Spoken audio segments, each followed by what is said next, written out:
A lot of graffiti artists, and especially a lot of the older graffiti artists, complain about how there are so many graffiti mops, markers, paint sticks available to graffiti writers on the graffiti market nowadays, and how we used to have to basically make them ourselves. Number one, those people are just plain cranky. Number two, I think it's great that so many of the graffiti products on the graffiti market have been made, developed, and sold by actual graffiti writers. And because of that, I think most graffiti markers, mops, etc. on the market available to graffiti writers are quite high quality, including those that were made by companies that don't exist anymore or have gone under. So with that being said, I'd like to bring you the list of the top 5 graffiti markers, mops, and paint sticks that sadly no longer exist. So let's get right into it, and don't worry, because I've been reviewing graffiti products for over 8 years as a series on my graffiti channel here on YouTube, I have all of these graffiti markers, mops, and paint sticks with me here today to also show you, and I have actually done reviews on all of them as well. Starting with number 5 on the list today, it has got to be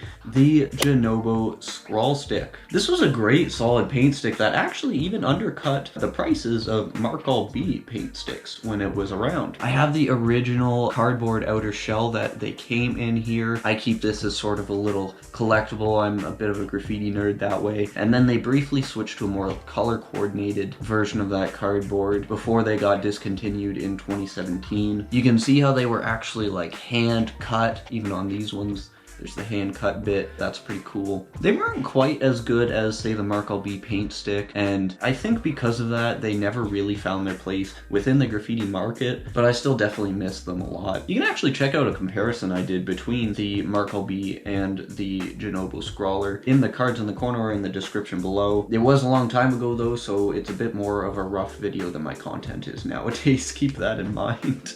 Number 4 on this list is a mop I'll be very surprised if a lot of you have heard of, and it is the Do 'Em Dirty Outdoorsman mop. This was just a great standard mop, not as squeezable as some other mops, but still quite good. I had a review of this mop on my channel. At one point it was actually my most viewed video. That was way back in 2013, but it was actually deleted by YouTube for spam. Like, off YouTube. And number 3 on this list sort of goes along with the last one. It is the block by block 2-ounce mop, I believe this one is. They come filled with block by block ink. I still have a little bit left in this as sort of a collector's item at blockbyblock.com, a Canadian company no longer here. Shout out to the fellow Canadian writers. I know we have a lot of support from Canada on the channel where I am. But let me tell you, this ink was really the best smelling ink, and it was super permanent as well, and super vibrant most of all. It came in a few very vibrant, strong colors, such as the white that is still block by block ink that I have in here. It's about half full. And this red here as well. And to be honest, probably it's been about 5 years now since block by block sort of disappeared, and I would say that still today there's not many graffiti companies that have replicated such a permanent vibrant ink as block by block has. So I really miss block by block. And number 2 on this list, also mainly because of the paint that it came stocked with, is the Jonobo 2-ounce mop. The paint just had a consistency that was more precise than other paints, and I know that's a very weird way to describe the paint, but I just found you had much more control over the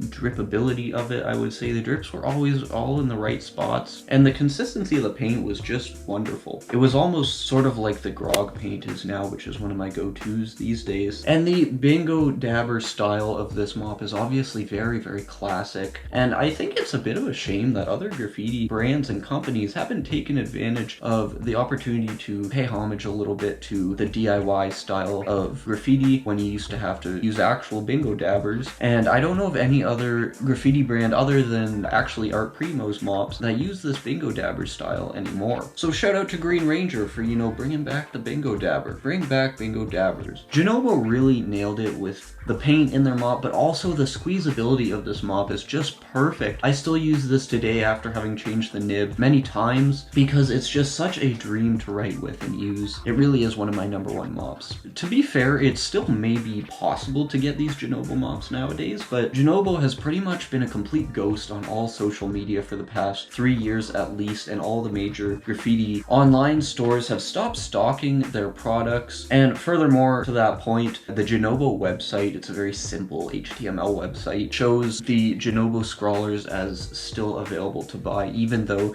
Honourable announced on their Instagram in 2017 that the scrawler was being discontinued. So I wouldn't get my hopes up exactly, which is sad. But the number one best graffiti mop marker or paint stick on the graffiti market that was discontinued is hands down for me the block by block 0.33 ounce mop. This mop has a solid body, it's not squeezable, and as someone who personally usually goes for minimum dripping on tags, just a personal preference, this thing was my lover. I do need to change the nib, but I still use this today, and it's honestly a great little design. There aren't many brands that use a solid body type design like this anymore either. It's very hard to find. I can't think of any off the top of my head right now. And you know what, finally, just as an honorable mention here, this is probably something most people wouldn't exactly consider to be a graffiti product, although Bombing Science did stock this for a while. It is, of course, Witch's Brew ink. This stuff has to have one of the most toxic sounding labels I have ever heard. It says danger, harmful, or fatal if swallowed. You can check a review of this stuff out in the corner there or in the description below as well. It comes with this nice dauber. I'm trying to not get this on anything. Smells amazing, I will say. Obviously, you shouldn't be huffing it. But yeah, check that out. I bet most of you haven't heard of this one. But yeah, that is my list, and I may not link a couple of the reviews of these products in the video. If you do find them, they are really, really old, so don't judge my content by my 7+-year-old videos. Maybe check out some of the newer content on my channel on screen now. Hopefully I'll see you in one of those videos. Until then, peace.